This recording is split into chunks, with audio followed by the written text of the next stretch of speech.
Hey guys, how's it going? Cool, cool. Good to see it, Katie. We'll wait just another second or two for this to jump on, and I will throw a little message in the design chat.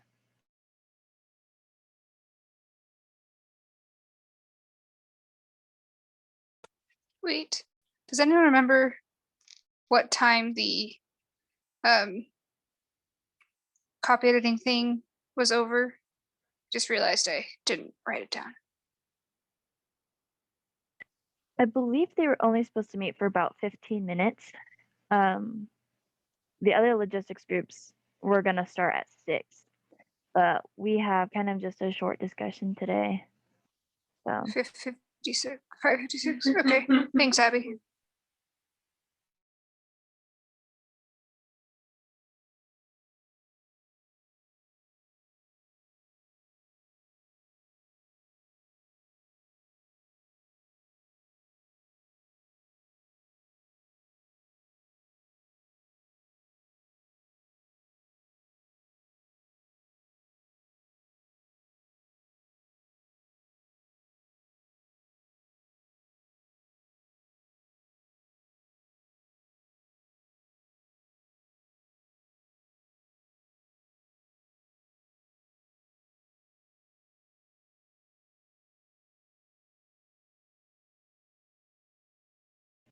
did you guys find the link okay?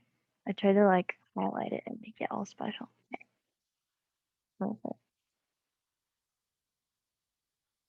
Dun-dun.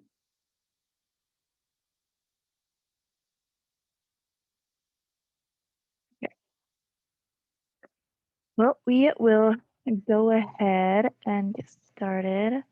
I don't have an icebreaker for you guys today. My week has been crazy. I bet your guys has too.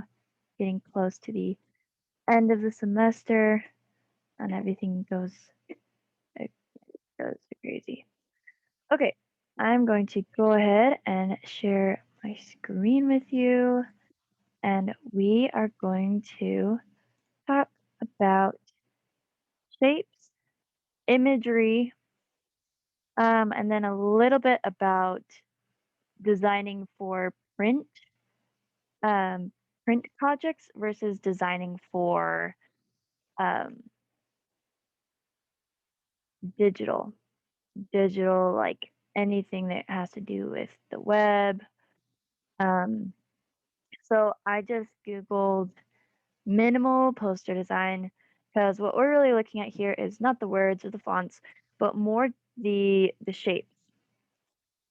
So if we start over here on this one, okay, I'm gonna minimize this. We start over here on this one, The Truman Show. I love The Truman Show. I don't know if you guys have seen it. I hope you have. Um, in The Truman Show, you've got a lot of stuff going on, and it's a very complicated plot that starts out very simple. Um, I really like this poster because it starts out right initially off the bat. You think, oh, this is a pretty simple design. You've just got the title of the show, and then you've got some clouds, and then you look closer and you're like, wait, okay, these are stairs. This looks like a doorway. Like, what is going on? And the more you look at it, the more you kind of start to understand that there's a bigger story than just clouds. And this is a really great example of imagery. Um, it's just imagery. They're using shapes. They're using pictures um, to represent the movie or the story or whatever it is that the advertisement is about. This one is really cool. It's just a bunch of silhouettes, but you can tell that they're beer bottles, and so you're like, "Oh no, what's going on?" You already know just by looking at the black and yellow of these shapes. You already know that it's going to be um, exciting at the very least. And then you can look down, you can see that it says leaving Las Vegas. You're like, okay, drinking, alcohol, containers that has to do with Las Vegas. Um, yeah, imagery is basically just using pictures, using shapes to tell the story or make a representation. So if we go down here, this one is really cool. I don't know if you've seen Interstellar. I hope you have. It's a Christopher Nolan movie, and it was my favorite movie until they came out with Tenet. This story is about an astronaut who lives on a farm and then he leaves the farm and he travels into space with a team to go explore. And um, they're trying to recover other astronauts. They're searching for other worlds, and it's a really great concept. It's so minimalist, but you can clearly see that these shapes represent the Earth, and then I really love this design. The rocket is taking off, moving into the stars. Um, Good use of imagery to tell a story without hardly any words. It includes the title, and I love it. I think it's really cool. Um, this half of the poster is basically telling the same story, but it's using photography instead of um, shapes, like 2D shapes, where you've got, kind of this desolate looking earth and these people standing on earth. It looks so sad and dead. And then they look up into this clear blue sky with the stars, and the people are grounded on earth, but they're looking outward. That's also a really good use of imagery to convey the storyline of they are here, but they want to be there. So these are really cool. Shapes also have unique voices depending on which shape you work with. A circle is a soft shape. It has no sharp edges. And so a circle is often used like we saw a lot of circular blobs here in the Truman Show poster. You've just got lots of round edges, very few corners. And then you've got the contrasting sharpness, the visual sharpness of the doorway and the staircase, as well as the visual sharpness of um, the the font that they chose, which combines both smooth lines and sharp corners. So if you are communicating something peaceful or something warm, something um, childish, something, you know, something that's modern, has a flow, any type of smooth picture you're trying to illustrate, you want to use softer lines. You want to use softer shapes. Um, and, this shape could be made even softer if we made soft edges or if we faded it into the background so it's like barely there. So it's just saying it's more quiet, it's more soft. Whereas this is a square with rounded corners. And the rounded corners suggest that it's also still got a soft quality to it. But the square does have four defined straight lines. It has straight edges.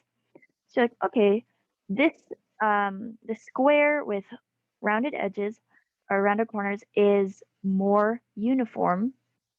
Um, it's a more efficient use of space. If you were designing a yearbook and you were going to make a list of all the different pages, you would want to use squares instead of circles.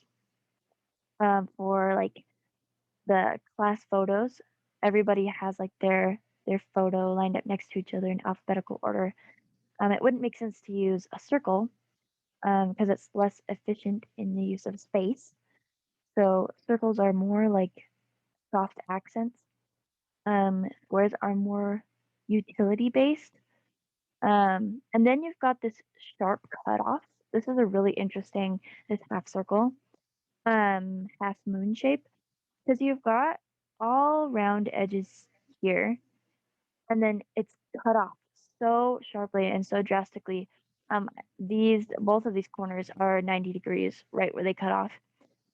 Um, it's just a very sharp. It emphasizes the parallel line that it draws with the top of the square. It also emphasizes the perpendicularity of this line here formed by these two cutoff circles. So just using these shapes, you can start to build a visual voice. Um, I do want to see if we can find these also. I love these. Like, look at this circle. It's so soft and calm. And the fact that it's like a little, you know, coffee shop or hot cocoa um, advertisement. You've got this one. This looks like I haven't seen this. John Q, a film by Nick Cassavetes. Um, this is cool. So you've got a swoopy shape, and normally these sharp edges would convey something alarming or distracting, but the only edge that's really visible to the eye, the free edge, is this round little bump, and then the back, the darker image that's layered underneath of it creates depth. And so then instead of seeing it as sharp and alarming, you see it as a two-dimensional suggestion of depth or three-dimensional art. So that's really cool. Here we've got lots of sharp lines. Sharp lines are very often associated with man-made structures, whereas soft lines are very naturally forming. Um, and so when you see like comparing the lines of this animal or the man or the ground with the sharp lines of the car on this side, it's really interesting to see the different stories they tell and the different voices that they have. And these are both just silhouettes, but they're just complicated shapes, is all. This one is an awesome use of minimalist imagery because you already know, even if like you covered up the words on like Shark Week, Volume 3, Discovery Channel, even if you covered everything else up, one of your first thoughts would probably be, "Oh, those look like shark fins," or "They look like teeth," or something dangerous. And it's not just because you know what a shark fin is or what it looks like from movies. Part of that inherent feeling of danger comes from seeing sharp points. Teeth are all sharp points. Weapons are sharp points. Um, a lot of formal things in life, like papers have sharp points. So we see sharp, straight lines and pointy things as much more dangerous or thought provoking or attention grabbing. Um, this is really small. But yeah. Anyway, so that's just basically my little rundown for you. This is a fantastic example of these shapes using their different voices. You've got soft voices, soft voicing in your shapes with transparencies and lines and edges. And then this one looks like a giant funnel with a square. So it's all sharp edges. And it's directing you somewhere and it's saying something. It's not taking the scenic route, it's cutting straight to the point. It's great for leading your eyes, all kinds of stuff. But yeah, each shape that you use does have a different voice. So you want to keep that in mind when you are building designs.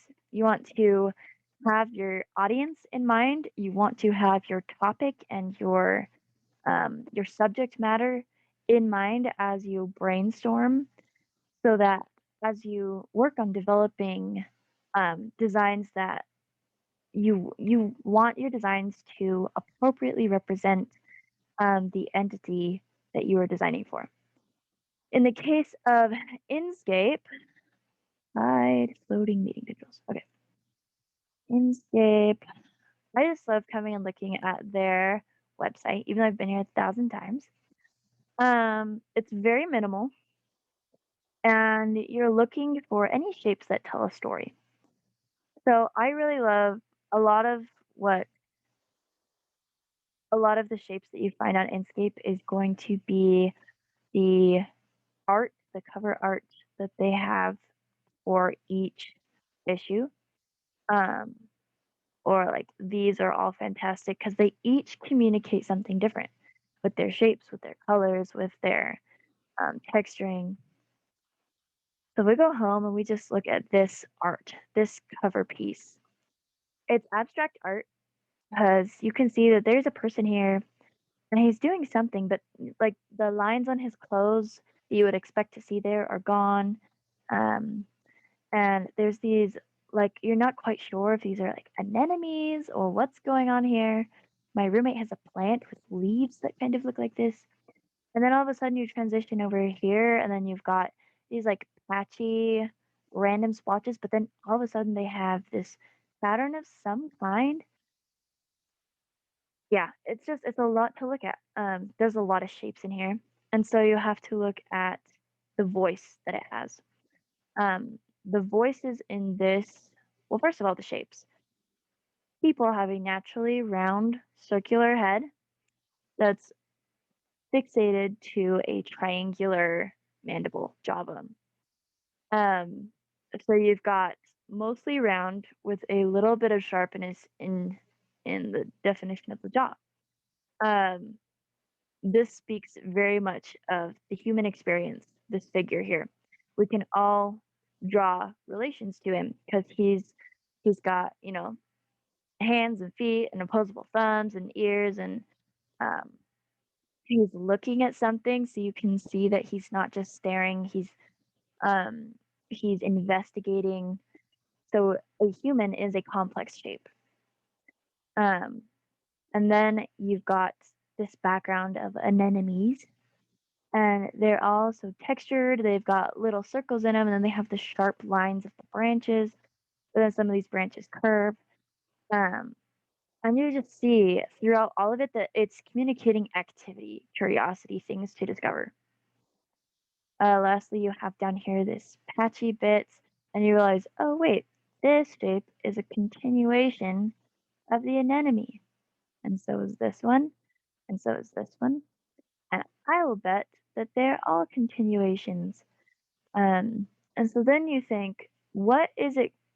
What is it communicating to the viewer when you're looking at this cover, and you see all of this complex all these shapes going on over here, these sharp lines and these smooth little circles everywhere. And then you've got these sharp little cutout spaces in between. And then it just transitions into blank, transitions into one flat color, a color which draws parallels to the color of the human person. Anyway, that's just an example from Inscape of speaking. If you've taken Digit 230, then you've probably had a couple lessons on book cover design and how the same book can speak different things depending on how you design the cover with your imagery and your shapes. So you one of the most important things is your audience, which is why we talked about it first. Once you know your audience, once you know what interests them, once you know what they're looking for or what art typically attracts them to entities like yours, then you'll be able to just nail it every time. You'll be able to make designs for them that you know they will like. You can, fall right into the trend of like if you're working to promote something important, something timely, any type of social issue, poster, or any type of book that's, all these different topics. There's just so many things that you can do in design, and there's so many tools that you can use to communicate your message. You can use color, you can use contrast, you can use hierarchy, you can use typography, and the type of font you pick is such a big deal. Um, Overall, it's just a really good thing. One more thing to put on your list of imagining things and brainstorming when approaching a design. So that's all I have for you on shapes and imagery is just use the shapes to tell the story. Um, we're gonna talk for a second about just a couple things to keep in mind. Um, I'm gonna see what this pulls up. When you're doing print versus digital advertising. Um, I haven't looked at this yet. Oh, here's a couple good ideas actually. Um, the biggest difference in digital versus print design, I don't think there will be anything that will be too helpful. Mm, okay. The biggest thing to keep in mind when you are designing um, digitally versus print is the formatting of your design. Because if you get halfway through a project and you've done really well and you're like feeling really good about it, and then you find out that your formatting is off, it takes a lot of work to backtrack and start over and fix everything. So, the biggest formatting thing you want to keep in mind is that if you are printing something where you want the color to go all the way to the edge of the paper, you need to make sure that you use bleed. Um, does anyone not know what bleed is on paper? Okay, we'll talk about it. I need my okay. So here is my blank piece of paper, and here is it's not going to be blank anymore. Let's say I want to do some design for Easter, so I'm going to make an egg. Easter, yay! Okay, here's my little poster design I made for Easter. Okay, so this could be fun if I wanted to like I don't know, just copy this a bunch of times and print it out, um, and paste it all over. But if I wanted to mass produce it or make more than one, and I wanted these lines to go like each edge, if I wanted these lines to go off the paper and this line to go off the paper, then what I have to do is I have to set up my document like this. Do so here's my document. Uh, this is the actual size I want it to be. It's kind of like I'm gonna set up my document for the actual size that I want it to be. But then I want to make sure that my design um, has extra, and then I will trim it off. So if I want it to be this big, I want it to go all the way to the edge, then I'm going to extend the background and trim it down to this size, print it bigger than I need it. And that is because printers, when you are printing anything, whether it's a little Canon printer at home in your little dorm or apartment, or it's a giant large format printer, um, the printer somewhere along the paper, it needs a spot where it can grab the material. It needs a place to grab the media so that it can scroll it through the printer um, instead of just kind of like pushing it. It won't come out smooth. So it needs that little bit of edge to be left blank. And so when you make your design a little bit bigger than you need it to, and then print that, then you can trim down on the edges. Um, if you're doing digital work, designing for digital purposes, you don't have to worry about bleed, which is super nice. You can just paste it on there in the exact pixels or inches of what you need. You can work within the boundaries and the frames of the size you need. You in that instance, when you are working with digital media that you are designing and sending to other people, that's when you want to pay more attention to the size of your file because large files getting emailed across the world wide web it can take a long time. It can take a lot of computer power. And so you want to make sure that you know the specs of what they're wanting. Um, so for example, each week for the first couple weeks when we were sending out assignments, I made sure to include the image resolution for the Twitter, not just so that you have the dimensions, but also so that the files didn't get too big.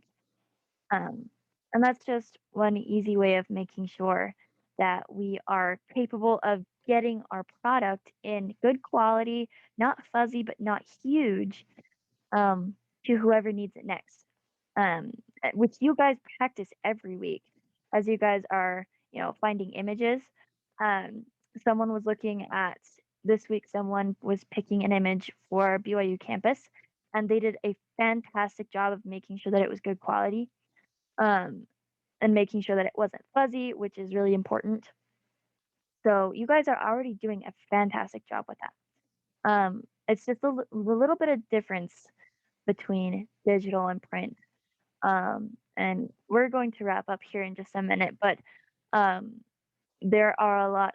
Obviously, I'm always going to encourage you guys to go online, and use all the online resources to learn more. There's so much to learn about color in printing versus color on digital designs.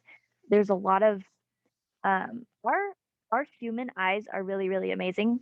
We can see a lot of colors that printers are not capable of printing, but you they are colors that computers are capable of displaying.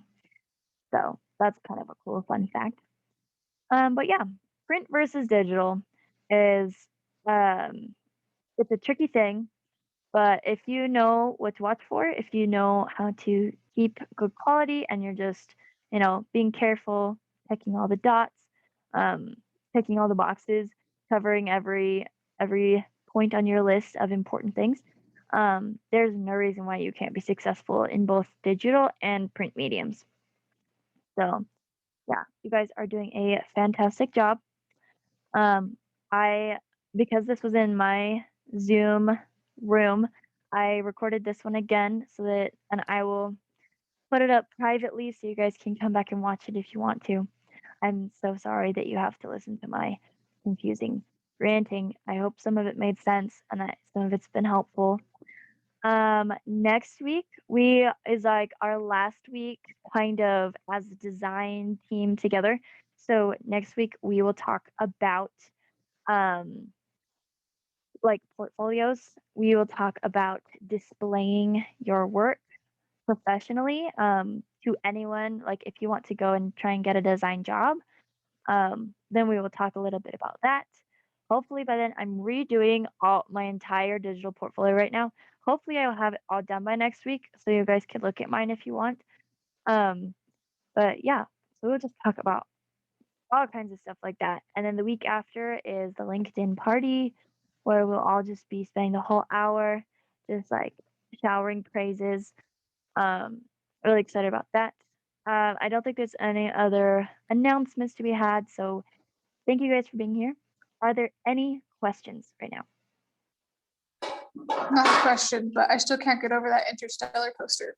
Like that was so cool. Right. I love that movie. I love, okay, it was so cool. Not gonna lie, I was kind of winging it, and you'll probably be able to tell if you go back and watch the recording a bajillion times. But I just wanted to talk to you guys about it, and then that popped up, and I was like, oh my gosh, this is like the best day ever. Because I've actually never seen that poster before, so it was way cool. Um, okay, sweet. You guys are awesome, and you guys are all doing a fantastic job. I'm gonna go ahead tonight. Um, yeah, of course, Abby. Um, I'm gonna go ahead and put out the assignments for the rest of April tonight. Because we are literally like 3 weeks away from being done with the semester. I'm not ready. I hope you're ready. Um, so yeah, we are just winding down, um, getting everything finished up. Let's get these last few publicity requests in. And yeah, you guys are doing a really, really great job. And yeah, that's like all I can say. I'm so blown away. Like, yeah, you guys are great. You're great. Okay, if that's all and there's no other questions, then I will see you guys next week. Keep an eye on Slack for the last assignments to come out over the next week or two. Grab those. Just, just be happy that there's some to do still. I'm so sad that it's ending. And yeah, I will see you guys next week. Cool. Thank you, everyone.